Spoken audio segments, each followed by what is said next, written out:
Schools and bus companies around the state are desperate to hire drivers. Good evening. I'm Charles Benson. And I'm Kristen Byrne. Rebecca Klopp goes in depth tonight on how far-reaching this driver shortage is and what it could mean for school districts that bring back kids in 2 weeks. All around the area, signs like this are popping up telling people bus companies are hiring, offering big bonuses, but it's still not bringing in enough drivers. Today, I'm out to Hamilton High School to pick up Route 973. Frank DeJesus has been driving a bus for more than 30 years. He loves the job and doesn't understand why more people wouldn't want to drive. It's fun, it's pleasure.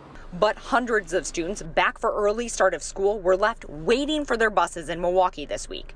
There's a shortage of drivers. That's a scenario likely to play out in communities across southeast Wisconsin, unless more drivers can be hired by September 2nd, when most kids start school. Are there schools that might not get all their routes filled?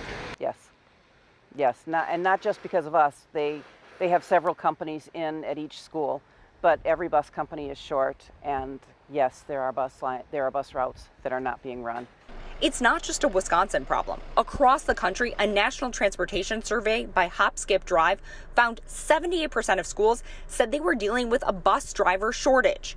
A charter school in Delaware is asking parents if they're interested in getting paid $700 for the year to drive their student to school. Companies here locally are offering starting pay ranging from $18 to $22 an hour. And still, MPS says they're down 80 drivers.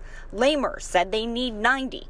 East Troy Community School District says they need 4. That's nearly a quarter of their drivers. And they're getting creative to fill the jobs. They found drivers by talking to their school's parents. We have 2 parents that are actually going to be bringing their preschool children along on the bus. So students or children that are not students right now, they're under the age of 4.